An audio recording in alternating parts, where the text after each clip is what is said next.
to be a true bilingual, the child needs to have 40 to 60% of their time in each language. So if you want them truly to be bilingual, you have to have about 50% of their time in one language and 50% of the time in another language. If you do 70-30, they'll never be truly bilingual. So you have to have that equal component. The other thing to say is that you should make sure who's ever speaking the language is speaking the language that they are most comfortable in. Because if you try to put a non-French speaking person teaching the French, the intonation, the patterns, the articulation is going to be different.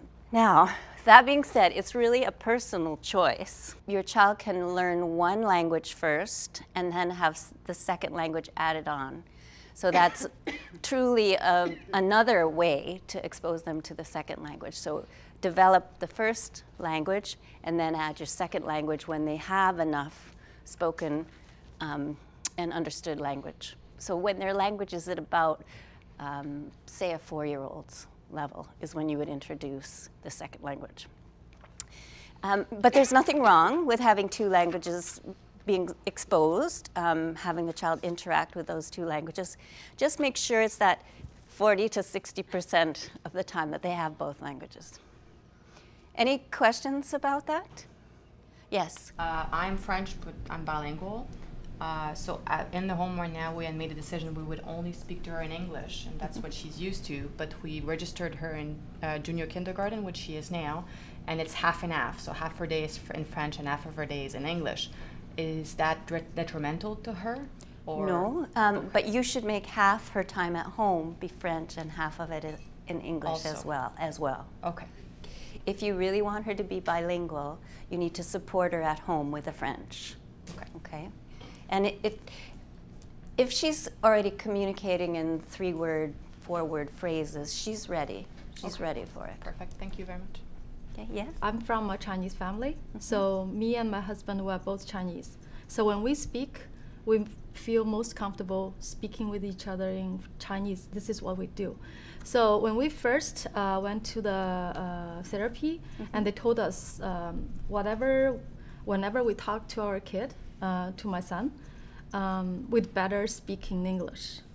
Because at that time he was nonverbal, so he was struggling with one language. That's gonna be his working language because he's gonna live in Canada, and you know. So this is what we do, but we still communicate with between each other in Chinese. And I have another daughter, so sometimes we give instructions just naturally in Chinese. So my question would be if that would affect the child's ability to learn English, if in the family actually he was exposed to 2 languages. And another thing is he's very interested in languages. So he actually asked us to, or when he watched the YouTube videos, he picked up Spanish, Italian by himself. And you know, counting by different languages is actually a strong reinforcer for him. So in this situation, do you think it's a bad thing that he was exposed to 2 languages? No, I don't think it's a bad thing at all. Okay. One of the concerns is when you're getting therapy services, most of the therapy services are in English, which is the challenge. Even the French services are not up to what the English services are. And your child will be communicating predominantly in English or French in the Ottawa region, right? Yeah. So they do need some of one of those 2 languages. But if he's interested in languages, then I would use your native language with him at this point. Encourage him. And the way to do it is to say something in Chinese and then say it in English. So he's got both representations of what it sounds like. So you're teaching him both languages at the same time. Do you want to speak to Derek's? You did such a great job with Derek and helping him understand. Yeah, we experienced similar issues, but we only speak to Derek in Mandarin at home. But we send him to the preschool, and he's exposed to the pure English environment.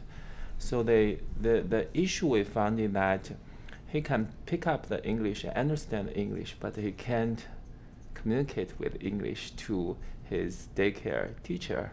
So what I did is I start to introduce English at home, but every sentence I speak twice, once in Mandarin, once is translating to English. That's right. You're not paraphrasing everything No, all day. You're no. just picking a couple phrases that you're going to work on, and then when those phrases are mastered, you can go on to new Then vocabulary. I will move to the new area. I don't want to use pure English at home because the reason is that the English is not my native language. So some usage or maybe some articulation is not quite perfect. So I don't want him to learn everything from me, and then this is what I really found the issue that when he went to the daycare, he needs certain time to get used to his teacher's pronunciation and understand that the phrase like that is the same as what his dad said, right? So that is an issue. For any typical child who's being exposed to a second language, there's a quiet period. It's called a silent period, which is about 3 months, where the child is just listening to that second language. They won't speak the second language at all during that point in time. They're just getting used to the phrases. They're getting used to the understanding of what the directions are. And somewhere between 3 months to a year after they have been exposed to that language, they will start to use that language. And they'll actually start to think in that second language not until 2 to 3 years after they've been initially exposed.